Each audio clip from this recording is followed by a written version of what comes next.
Assalamualaikum warahmatullahi wabarakatuh. Nama saya Novaler Putra akan mempresentasikan bab 4. Permintaan dan penawaran. Permintaan adalah kesanggupan pembeli untuk membeli berbagai jumlah produk pada berbagai tingkat harga dalam waktu tertentu. Pihak yang melakukan permintaan adalah pembeli atau konsumen. Hukum permintaan. Hukum permintaan menyatakan bahwa bila harga naik maka jumlah permintaan akan turun dan sebaliknya. Untuk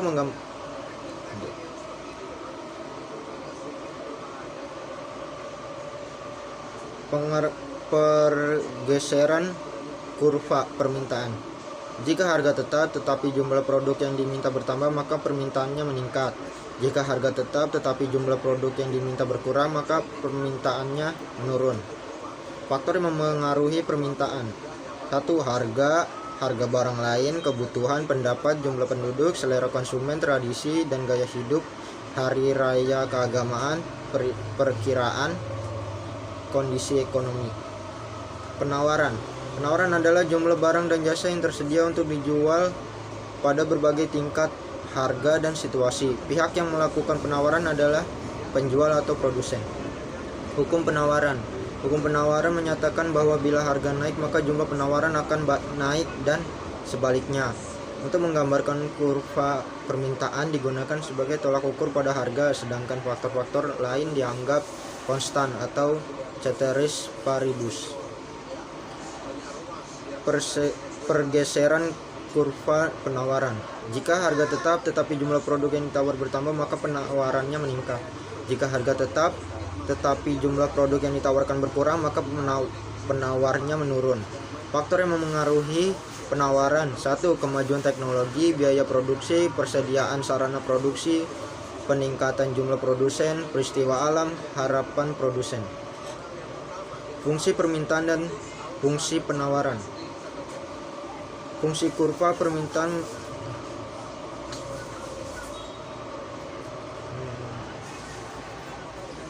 keseimbangan pasar. Keseimbangan pasar atau equilibrium adalah suatu kondisi di mana jumlah barang yang diminta sama dengan jumlah barang yang ditawarkan, atau suatu kondisi di mana harga barang yang diminta sama dengan harga barang yang ditawarkan. Keseimbangan pasar terjadi karena perilaku penjual dan pembeli secara alami menggerakkan jumlah permintaan dan jumlah penawaran kepada titik keseimbangan.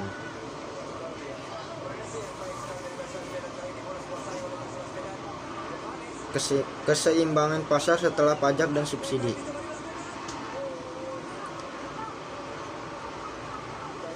Elastisitas adalah kepekaan atau angka yang menunjukkan perubahan harga barang terhadap perubahan jumlah barang.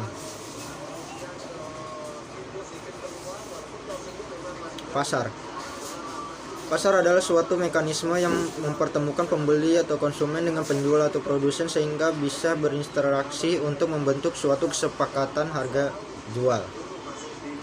Syarat pasar. Terbentuknya suatu pasar diperlukan syarat-syarat berikut ini: ada penjual dan pembeli, tersedianya barang dan jasa yang akan diperjualbelikan, terjadinya transaksi jual beli dengan proses tawar-menawar, ada media untuk interaksi, uang dan tempat. Fungsi pasar: 1. Fungsi distribusi, proses penyaluran barang atau jasa. 2. Fungsi pembentukan harga, proses permintaan dan penawarannya melalui tawar-menawar hingga akhirnya terbentuk kesepakatan. 3. Fungsi promosi, proses untuk produsen memperkenalkan barang. Peran pasar: 1. Konsumen. 2. Produsen. 3. Pembangunan, memperlancar pembangunan, pemenuhan kebutuhan sumber pendapatan negara. 4. Sumber daya manusia.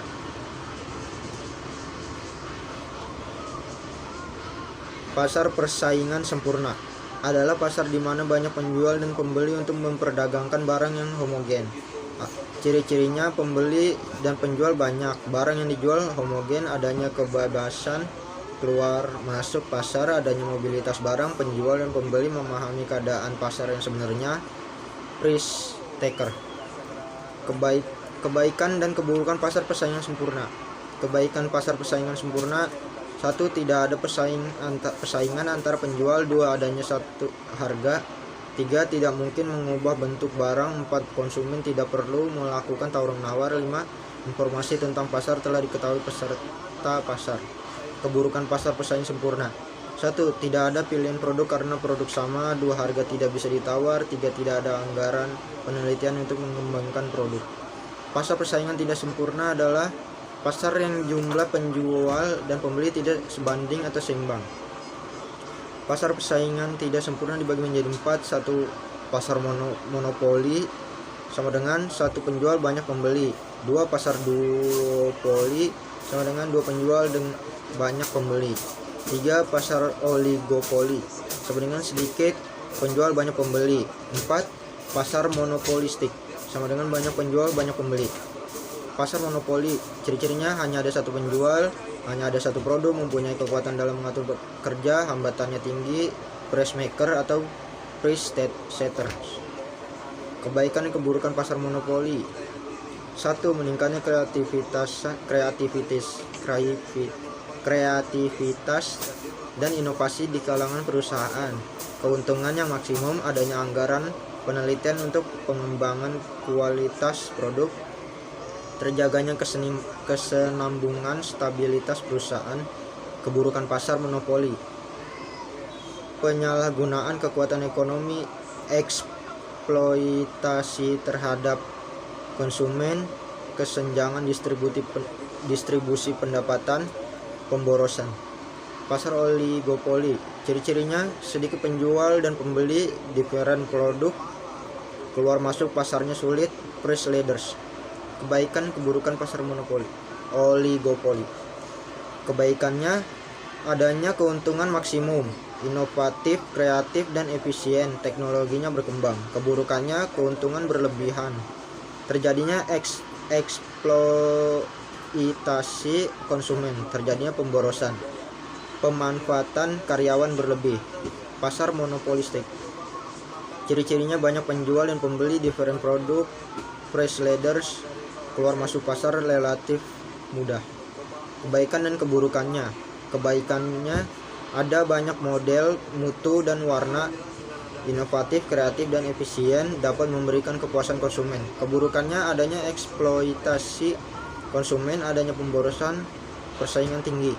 Pasar input terdiri dari pasar sumber daya alam, pasar tenaga kerja, pasar modal, pasar kewirausahaan. Pasar sumber daya alam adalah pasar yang pada hakikatnya terbatas pada permintaan dan penawaran tanah untuk keperluan produksi. Pasar sumber daya alam disebut juga pasar tanah, yaitu pasar yang menghubungkan menjual dan pembeli tanah untuk melakukan transaksi perdagangan tanah menerima sewa. Pasar sumber daya alam. Teori sewa tanah. Menurut David Ricardo, tinggi rendahnya sewa tanah akan ditentukan oleh kesuburan tanah karena membedakan kesuburan tanah, maka teori ini disebut dengan teori diferensial. 2. Menurut Fontaine, tinggi rendahnya sewa tanah selain ditentukan oleh perbedaan kesuburan tanah, juga sangat ditentukan oleh jauh dekatnya letak tanah dengan pasar. Pasar tenaga kerja. Pasar tenaga kerja adalah pasar yang menghubungkan penjual dan pembeli tenaga kerja untuk melakukan transaksi perdagangan. Tenaga kerja akan memperoleh upah atau gaji. Upah ada 2 macam. Upah nominal, yaitu upah yang diukur dengan sesatuan uang tanpa memperhitungkan berapa barang yang dapat dibeli. 2. Upah real, yaitu upah yang diukur dengan barang dan jasa yang dapat diperoleh dengan upah yang diterima.